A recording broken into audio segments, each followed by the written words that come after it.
Now make this quick list and I'm going to finish.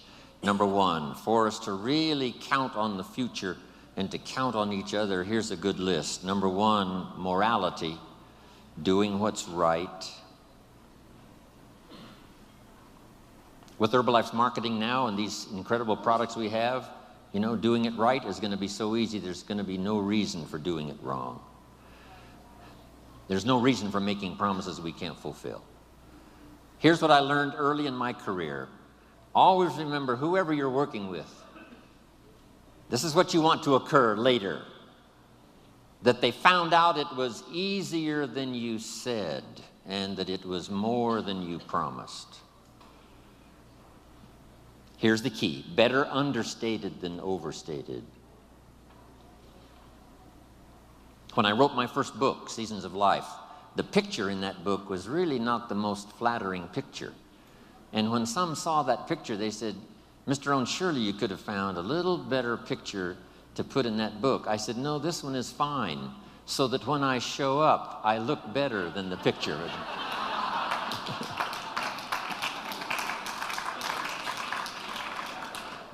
That's better than using the glamour picture, right? And then when you show up, you look a little older. Here's what's next in the vocabulary for leadership for our future. Make these notes now. Next is truth. To deal in truth, we're going to speak the truth. We want to build on truth, what is right. Here's what's next: responsibility. Accepting responsibility. If we want the fortune, we must also accept the responsibility that goes with building it. Then the responsibility of what to do with it. Next is courage. Courage is that unique quality Mark had after he conducted his first meeting, and everybody said, "We're not interested." Here's what he needed at that moment: courage. To do the second meeting. And at the second meeting, someone said yes. Your courage will be rewarded. There's no better place to place it than here. When you're discouraged with 3 in a row who say no, just remember, let your courage now show to talk to the next 3. Because out of the next 3, one may be the person that helps you become wealthy and rich. Public courage. Private courage, the courage when no one's around, when you make those resolves and decide for yourself you're going to do something, make some changes, whatever. Courage of thought. Here's an excellent one: courage to change. I have to work on this one. Courage to be silent when it would be better to listen than to talk. Here's a big one: courage to forgive. Here's an important one: courage to compromise. You give a little, I'll give a little, somehow we'll work it out. That's what Marcus and Alan had to do back in those earlier days. A bit of compromise with each other to make it work. They're still working on it.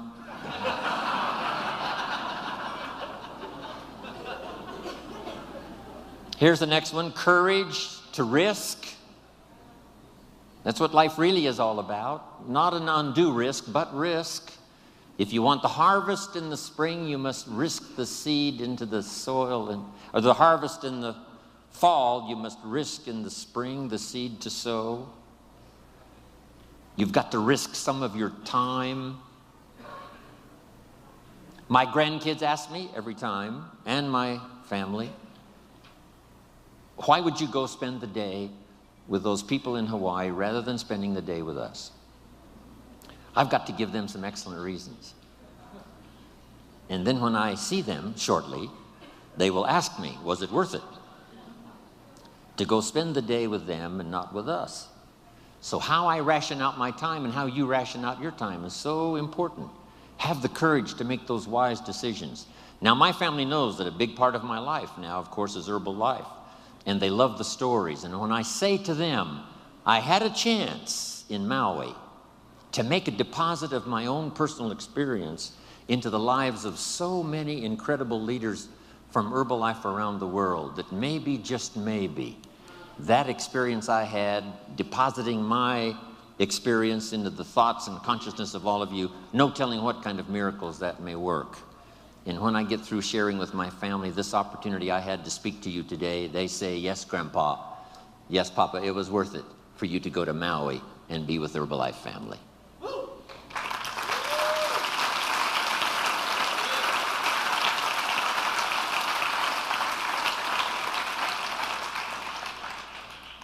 Here's the next part of the list.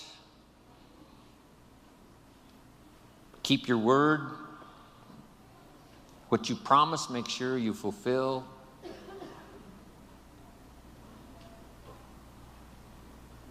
When I leave on a trip, home office hopefully sleeps well at night. When Jim Rohn's in India, when Jim Rohn is in South Africa, when Jim Rohn is in Europe, hopefully they sleep well. Not pacing the floor, wondered if I've shown up. I wanted Mark to have the feeling, as long as Jim Rohn's there, everything's going to be okay. We all should earn that kind of reputation. As long as you're there, it's going to be okay. If it's in your hands, it's in good hands. That's the key. Next, admit your mistakes. Sometimes you've got to admit them publicly. Sometimes you've got to admit them to each other. Here's the big one, to admit them to yourself.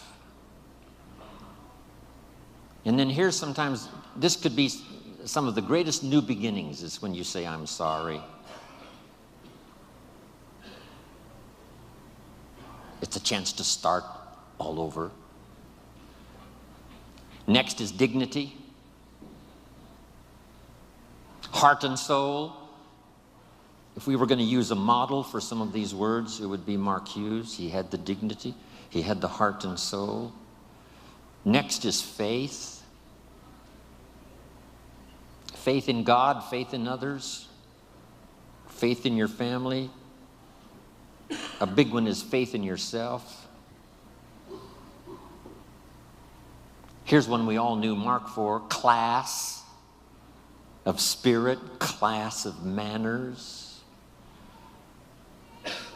class that understands position, place. Here's a unique one, a touch of humility.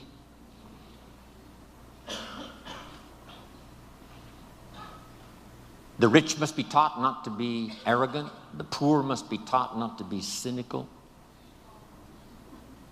Some other basics to remember that I used when I was building my organization. Here's a good one. Manage as you build, and build as you manage. It doesn't take but a short conversation to find out some people's problems. They have stopped building and started managing. But the key here says, build as you manage and manage as you build. It probably wouldn't be too far wrong to use the old 80-20 rule here.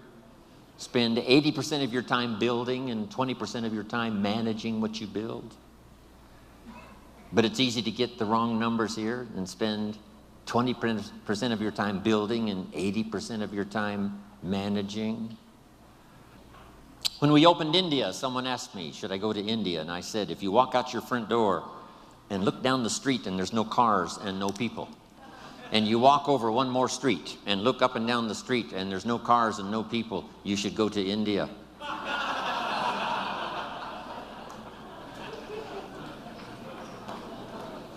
Let me give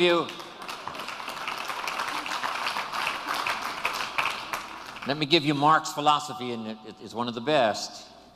Mark recruited first line at home, and he built downline out of town. He never personally recruited outside of Southern California.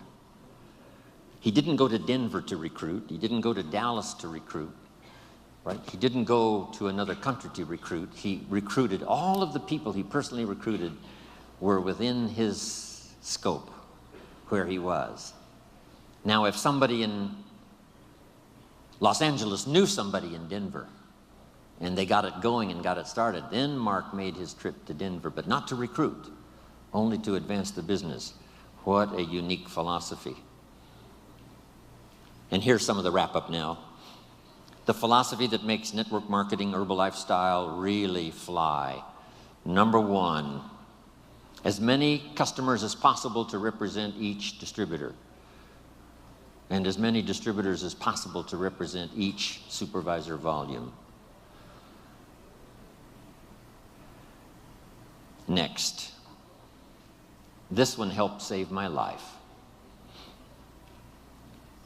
Work with the people who deserve it, not the people who need it. Follow the example of life itself. Life was not designed for us to get what we need. Life was designed for us to get what we deserve. You don't receive a harvest because you need one.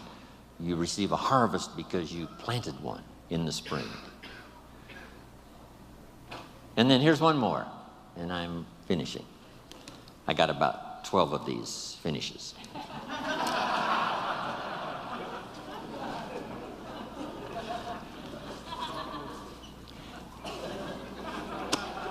This one really did it for me now. Here it is. You can help 1,000, but you can't carry 3 on your back. That helped to change my network marketing career. You can help 1,000, but you can't carry 3.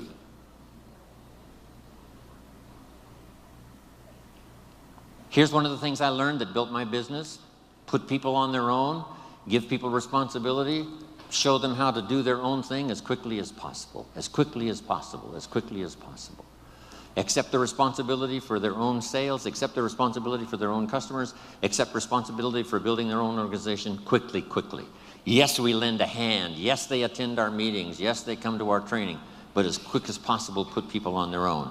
It's what network marketing, it's what being in business for yourself is really all about. But it's easy to get trapped into spending too much time just helping or letting 2 or 3 climb on your back, use up all of your energy and time, and you have no more energy left for the 1,000 you could help.